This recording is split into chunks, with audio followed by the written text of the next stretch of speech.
Демонстрация сил и возможностей. По легенде, учение в кабинете информатики произошло возгорание после короткого замыкания. Сигнал тревоги, эвакуации и 2 единицы пожарной техники. Счет идет на минуты. Ингушские пожарные вытаскивают оставшихся в зоне риска школьников. С такими случаями спасателям приходится сталкиваться каждый день. Более 20 единиц техники, как пожарная, так и спасательная. Все службы РСЧС сосредоточены на одной площадке.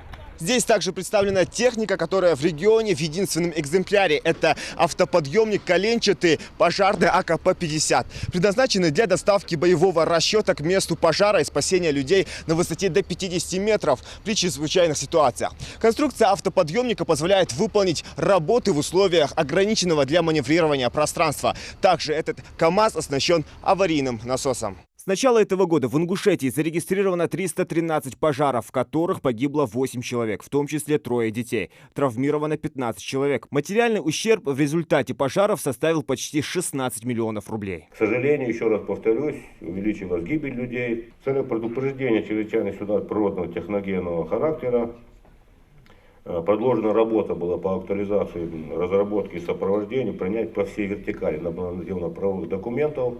Основная задача в текущем году территориальной подсистемы единой государственной системы предупреждения и ликвидации чрезвычайных ситуаций Ингушетии была направлена на недопущение ЧС, а также на проведение эффективных и действенных мер по повышению уровня защищенности населения. Зампред правительства Тимур Фаттахов попросил не сбавлять темпы.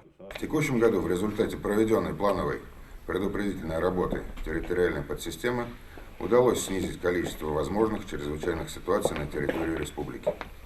В целом, считаю, что территориальные подсистемы РСЧС в 2019 году с поставленными задачами справились. Основные усилия в будущем году прошу сосредоточить на безусловное выполнение мероприятий согласно плана основных мероприятий республики на 2020 год. Однако с наступлением нового года новые планы и новые задачи. То, что касается развития системы 112, она практически у нас завершена, осталось только документально. Значит, в следующем году мы ее запустим. Это основная задача тоже, которая у нас стоит. Развитие безопасного города на муниципальном уровне. Тоже основная задача. Развитие добровольной пожарной охраны.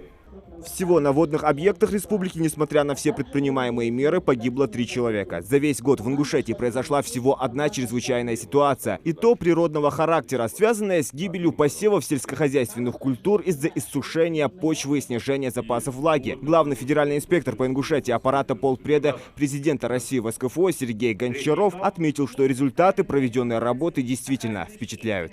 Есть стабильность, есть взаимодействие, которое, я так понимаю, со временем только возрастает. Хотел бы обратить внимание все-таки на перспективу и больше на 20-е последующие годы, как сейчас принято планировать, нацелить на ту деятельность, которая в рамках пожарного надзора осуществляется. Главная задача РСЧС – обеспечить готовность сил и средств к любым чрезвычайным ситуациям и повысить уровень безопасности населения Ингушетии. Сразу после подведения итогов 2019-го настала самая приятная часть – награждение отличившихся сотрудников МЧС и людей, которые активно сотрудничали со спасателями. Спасибо. Ташкова Марет Магомедовна, директор государственного бюджетно-образовательного учреждения Центра образования города Магаз. К подведению итогов в Центре образования Магаса подготовились основательно. Ребята представили целое подворье из поделок ручной работы. Здесь же стали известны и результаты конкурса МЧС глазами детей, объявленного главным управлением. Первый, наверное, диплом, да, в жизни?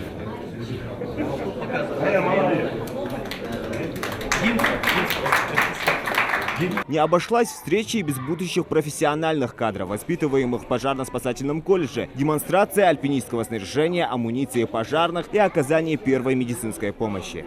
Данный манекен предназначен для отработки навыков по потушению пожара и оказания первой медицинской помощи. Как мы видим, пострадавший горит, и нам нужно его потушить. Чтобы его потушить, нам нужно накрыть его одеялом, чтобы не было доступа кислорода к огню. Накрываем его и тем самым тушим пожар. После того, как мы потушили пожар, нам нужно оказать ему первую медицинскую помощь.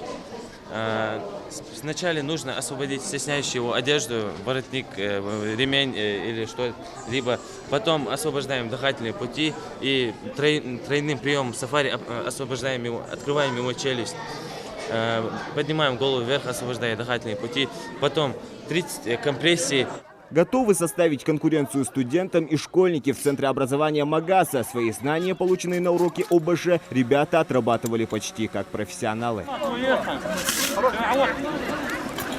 Год не закончился, а значит, пока расслабляться чрезвычайному ведомству рано. Зима настала, градус напряжения возрос, поэтому спасатели продолжают работу, связанную с предупреждением, профилактикой и ликвидацией чрезвычайных ситуаций. Зелимхан Калоев, Асхаб Белакиев, Новости 24.